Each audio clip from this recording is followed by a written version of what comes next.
8 millions de dollars suffisent à rompre une inertie ancienne. Au Burkina Faso, cette somme finance une usine de tomates qui retient la valeur sur place, tandis que le solaire Yelen éclaire plus de 150 villages et que plus de 300 000 personnes en tirent déjà un bénéfice concret. En parallèle, 500 millions de dollars et des centaines de kilomètres asphaltés vers la Côte d'Ivoire resserrent les échanges. Si ces maillons s'emboîtent, que signifie réellement pour vous ce pari d'Ibrahim Traoré au-delà des slogans? Une promesse simple, une épreuve durable. Ce récit fait une promesse claire, mais expose aussi un risque réel.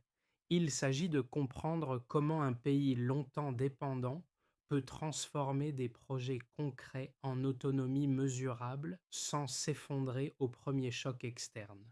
Pour le lecteur, l'enjeu est simple. En 10 minutes, saisir ce qui fonctionne, ce qui reste fragile et ce que cette trajectoire révèle sur la capacité d'un État à produire par lui-même. La question n'est donc pas l'admiration, mais l'épreuve de durabilité. Si l'agriculture se stabilise, si l'énergie reste continue, si les routes tiennent dans le temps, alors le modèle gagne en crédibilité. Sinon, l'élan peut se disperser. Ce cadre permet d'évaluer les décisions associées à Ibrahim Traoré non comme un symbole, mais comme une suite de choix observables avec des gains, des limites et des conséquences tangibles. Dans cette lecture, chaque donnée, chaque chantier, chaque témoignage sert de repère pour juger si l'élan actuel peut devenir un cadre stable, capable de résister aux crises agricoles, énergétiques ou logistiques qui ont freiné le pays. 8 millions de dollars ont suffi à déplacer une ligne de fond et plus de 300 000 personnes en ressentent déjà l'effet direct. Ces deux chiffres, modestes pris séparément, révèlent ensemble une logique précise. Transformer des contraintes structurelles en leviers productifs, selon une méthode progressive associée à Ibrahim Traoré, ne tient pas à la taille des budgets, mais à leur articulation. Une usine de transformation de tomates absorbe des récoltes autrefois perdues, stabilise les revenus agricoles et crée un débouché local continu. En parallèle, le programme solaire Yelen apporte une énergie régulière à plus de 150 villages, prolongeant l'activité économique et sécurisant les services essentiels. Ce tandem agriculture-énergie pose les bases d'une autonomie mesurable, car il relie production, transformation et usage final dans un même espace national. Le contexte rend ce mouvement d'autant plus significatif.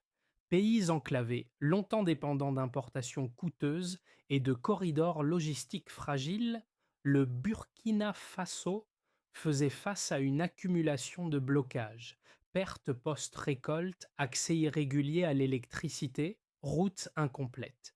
La tentation aurait été de privilégier un projet unique, spectaculaire, mais isolé. Le choix opéré consiste au contraire à multiplier des chantiers complémentaires, chacun renforçant l'autre. Dans ce cadre, la figure d'Ibrahim Traoré apparaît moins comme un point focal que comme un coordinateur d'ensemble. Les décisions observées privilégient la production intérieure, la formation locale et la réduction des fuites de valeur. L'objectif implicite n'est pas la rupture brutale avec l'extérieur, mais la construction d'un socle capable d'absorber les chocs. Ce premier repère éclaire donc la question posée au départ. Si des montants limités, bien enchaînés, peuvent générer des effets systémiques, jusqu'où cette méthode peut-elle porter avant de rencontrer ses propres limites structurelles?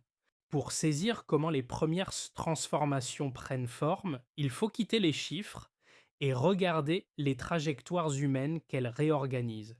Près de Bobo Dioulasso, Abdoulaye, agriculteur, voyait autrefois une partie de ses récoltes se perdre sous le soleil faute de débouchés stables. L'ouverture de l'usine de transformation modifie cet équilibre. Il découvre un acheteur local régulier, des délais prévisibles et une valeur ajoutée qui reste dans sa région. Son revenu cesse de dépendre uniquement du transport ou de l'urgence de vendre, et la coopérative à laquelle il appartient peut planifier plutôt que subir. Plus au nord, dans une zone sahélienne longtemps marginalisée, Aïcha incarne un autre versant de cette mutation. Formée dans un programme solaire local, elle assure désormais la maintenance des installations du programme Yellen dans son village. Chaque soir, la lumière reste stable, les soins nocturnes sont sécurisés, les écoles ajustent leurs horaires et les ateliers prolongent leur activité. Ce rôle technique, exercé localement, marque un déplacement symbolique. L'énergie n'est plus importée comme un service, elle est maîtrisée comme une compétence. Ces deux parcours ne sont pas exceptionnels. Ils signalent un impact précoce, discret mais cumulatif. Les agriculteurs réorganisent leur cycle, les villages électrifiés développent des usages productifs et les communautés renforcent leur capacité à gérer des infrastructures communes. Dans cette phase initiale, la présence d'Ibrahim Traoré s'inscrit en arrière-plan par l'orientation donnée au projet plutôt que par des interventions visibles. Le sens de ces récits tient en une question simple. Lorsque les outils deviennent accessibles et reproductibles, la souveraineté cesse-t-elle d'être une idée pour devenir une pratique quotidienne? La séquence s'ouvre par un déclencheur presque invisible. Des récoltes cessent de pourrir faute de débouchés, non par miracle, mais parce qu'une usine locale commence à absorber la production. Cette activation initiale réduit les pertes post-récolte, stabilise les prix et envoie un signal clair aux coopératives. La valeur peut rester dans le pays. Très vite, l'effet se diffuse. Les agriculteurs ajustent leur volume, planifient les livraisons et investissent dans des pratiques plus régulières. La confiance revient parce que le circuit est désormais lisible. Le deuxième temps s'enchaîne sans rupture. Le programme solaire Yellen élargit l'horizon productif. L'énergie, jadis rare et intermittente, devient continue et pilotée localement. Les ateliers prolongent leurs horaires, les écoles adaptent leurs emplois du temps, les centres de santé sécurisent les soins de nuit et la chaîne du froid. Cette disponibilité énergétique n'ajoute pas seulement du confort, elle transforme des activités informelles en production mesurable. Les villages électrifiés deviennent des nœuds d'activité capables de soutenir l'agriculture transformée et les services essentiels. Le troisième temps accélère la cadence. Le chantier routier reliant le Burkina Faso à la Côte d'Ivoire entre en phase opérationnelle. Les distances se contractent, les délais de transport diminuent, les échanges gagnent en prévisibilité. Des centaines de kilomètres asphaltés redessinent les flux commerciaux et reconnectent des régions longtemps isolées. Les marchés urbains reçoivent plus régulièrement les produits transformés. Les commerçants élargissent leurs itinéraires. La logistique cesse d'être un goulet d'étranglement permanent. À ce stade, le mouvement atteint son point culminant. Les secteurs ne progressent plus séparément, ils s'alimentent mutuellement. L'agriculture stabilisée fournit la matière, l'énergie sécurisée garantit la continuité, les routes assurent l'écoulement. Les hôpitaux, renforcés par l'électricité, consolident la confiance des communautés. Cette interdépendance crée une dynamique auto-renforcée. Derrière cette architecture, le rôle d'Ibrahim Traoré apparaît comme celui d'un aiguillon méthodique.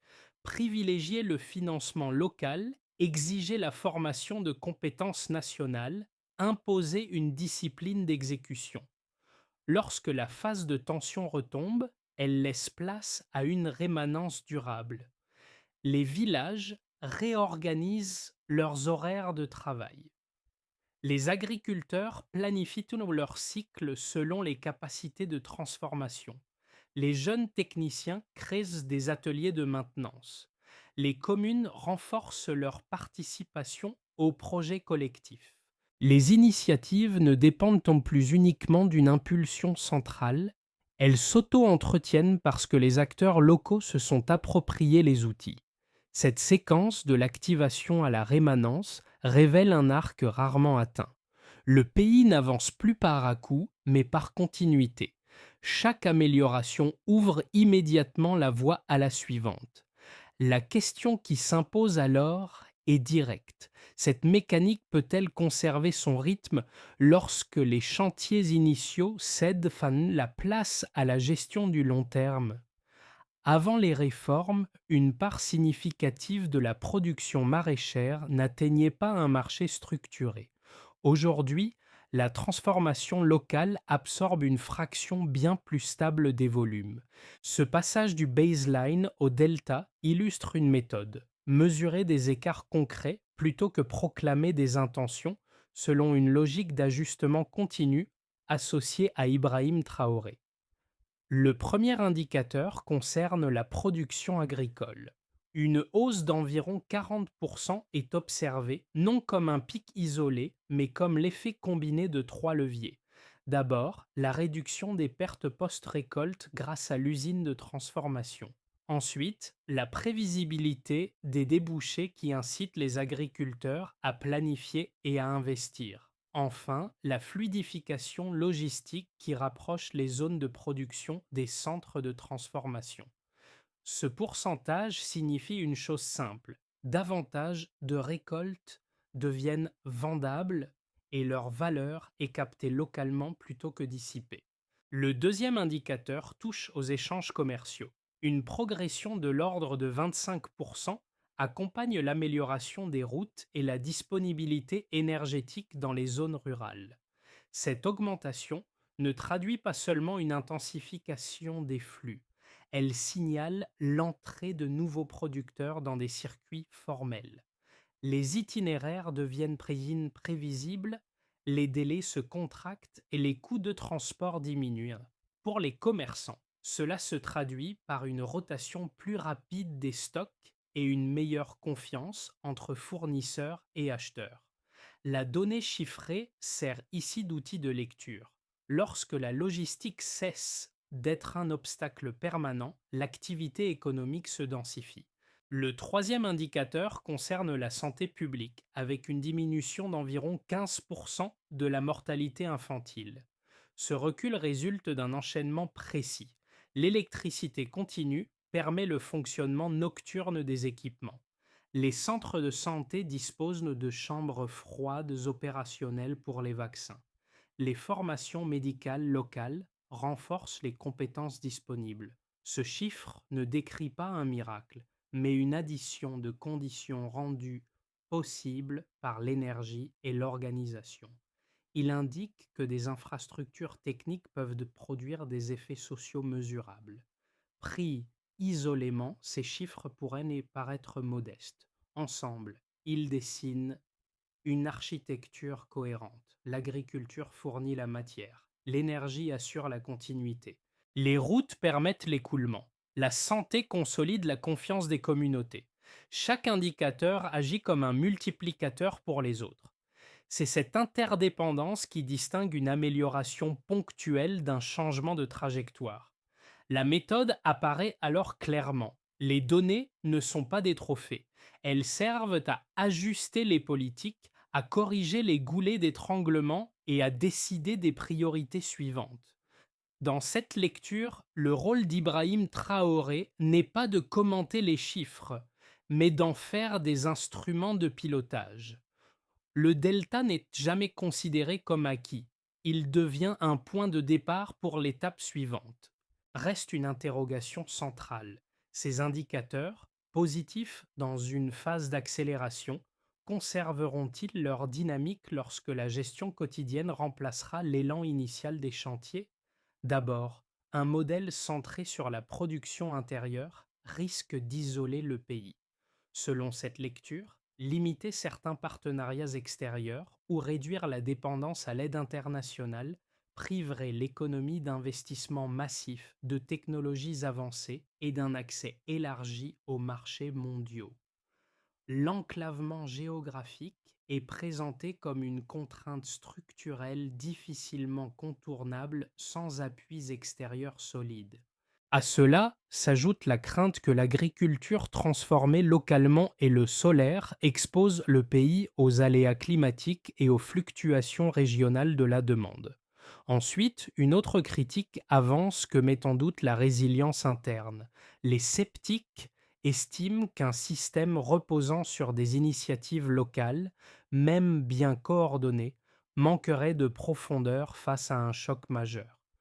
Une sécheresse prolongée, une dégradation sécuritaire ou un ralentissement économique régional pourraient, selon eux, fragiliser l'ensemble.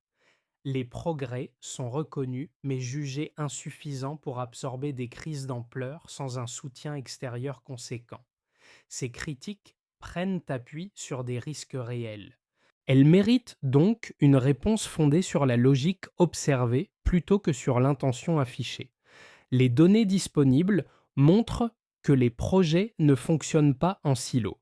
L'usine de transformation stabilise les revenus agricoles et réduit l'exposition aux pertes. Le programme solaire Yellen sécurise l'énergie des ateliers, des écoles et des hôpitaux, limitant l'impact des ruptures externes. Les routes réduisent les coûts logistiques et élargissent les débouchés régionaux. Cette architecture intégrée crée une capacité d'absorption progressive des chocs.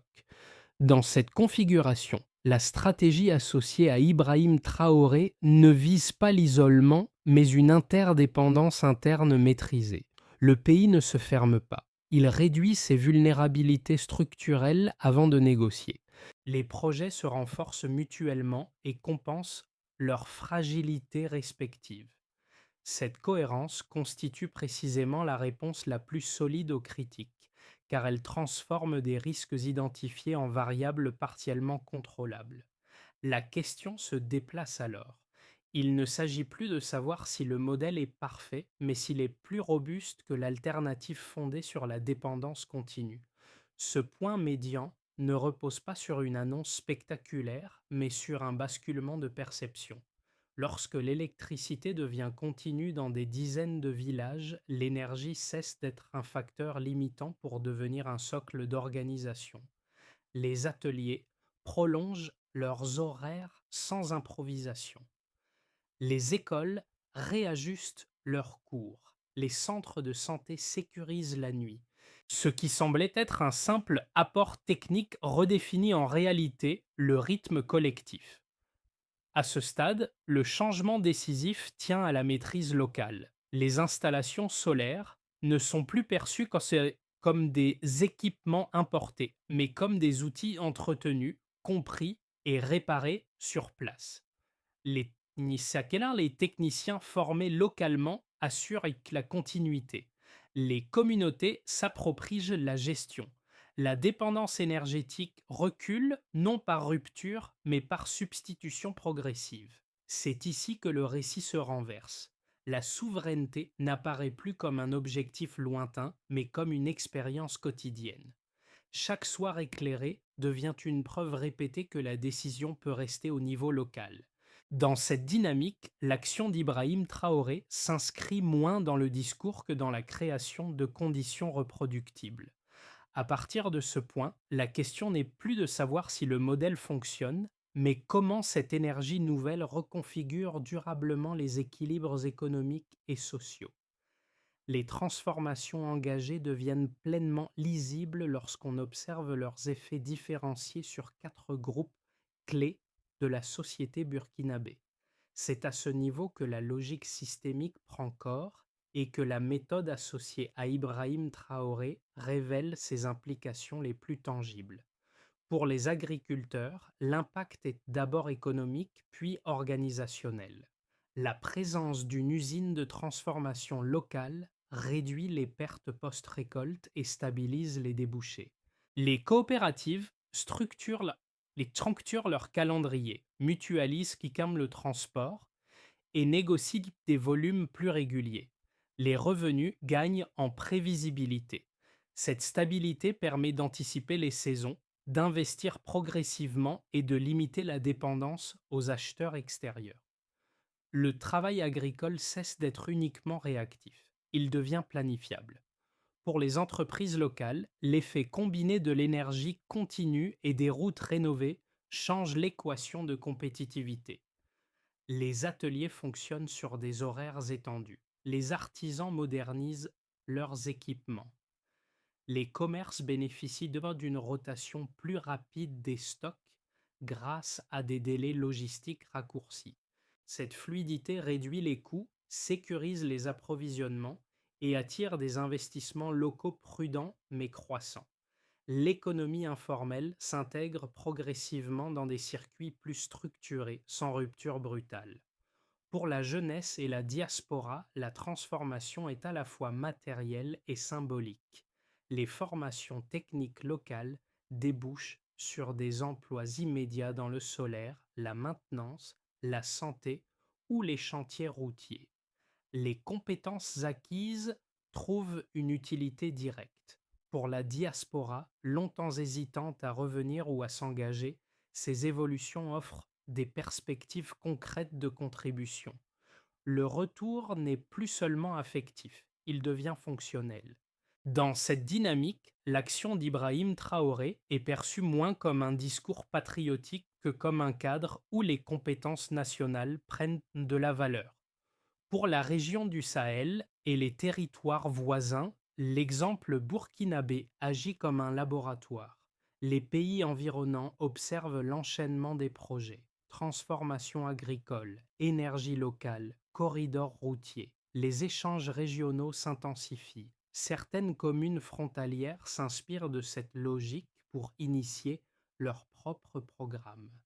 Le Burkina Faso, longtemps perçu comme périphérique, devient un point de référence expérimental.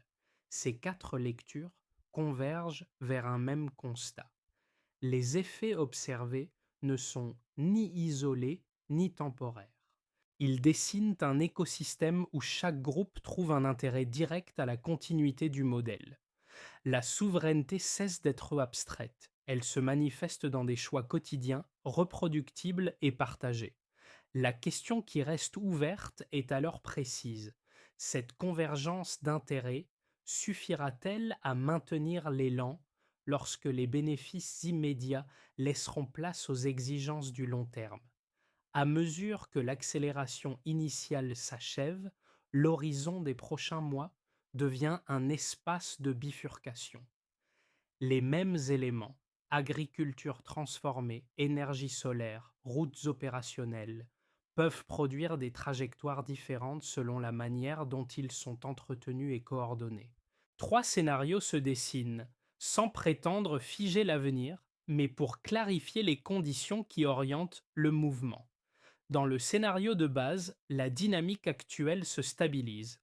Les coopératives agricoles consolident leurs pratiques.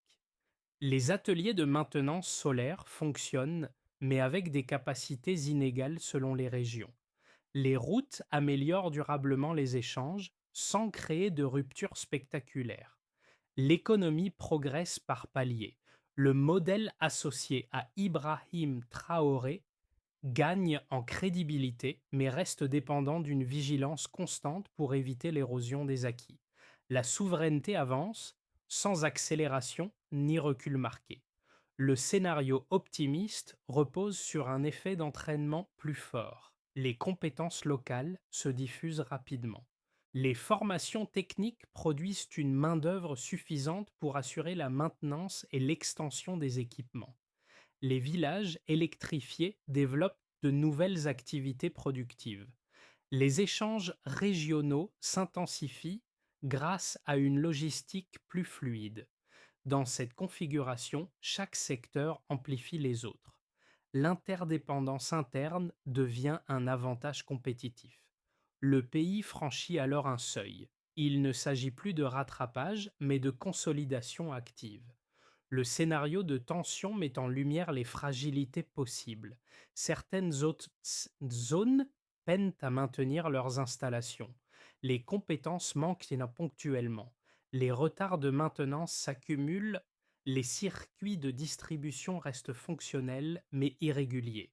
L'énergie solaire demeure disponible, mais son exploitation optimale n'est pas homogène. Le modèle ne s'effondre pas, mais son rythme se fragmente. Les disparités territoriales deviennent plus visibles, ce qui exige des ajustements ciblés. Ces trois lectures invitent à une même recommandation de méthode. Si les outils sont entretenus, si les compétences sont renouvelées, alors l'élan se prolonge. Si ces conditions faiblissent, la dynamique ralentit sans disparaître. La question centrale n'est donc pas de choisir un scénario, mais d'identifier les leviers qui permettent d'orienter le réel vers le plus robuste. À ce stade, le récit dépasse les infrastructures pour rejoindre une expérience plus universelle. Ce qui se joue au Burkina Faso renvoie à des situations familières pour beaucoup, des projets qui tiennent lorsqu'ils répondent à des besoins réels et qui s'essoufflent lorsqu'ils restent abstraits. La transformation observée invite à réfléchir à la manière dont des initiatives collectives prennent racine ou échouent selon leur capacité à s'inscrire dans le quotidien. Pour les citoyens engagés, l'exemple montre qu'un projet gagne en force lorsque chacun peut en mesurer l'utilité directe. Une route praticable, une lumière fiable, un débouché agricole stable créent un rapport concret à l'action publique. La participation n'est plus motivée par un discours, mais par un bénéfice observable. Cette logique rappelle que l'adhésion se construit par l'usage, non par l'annonce. Pour les acteurs associatifs et communautaires, l'expérience burkinabé souligne l'importance de la coordination. Les initiatives isolées peinent à durer. Celles qui s'inscrivent dans un réseau, coopérative, formation, maintenance, gagnent en résilience. Le message est clair, relier les projets entre eux compte autant que leur financement initial. Pour les observateurs extérieurs, enfin, le cas étudié invite à reconsidérer la notion d'échelle.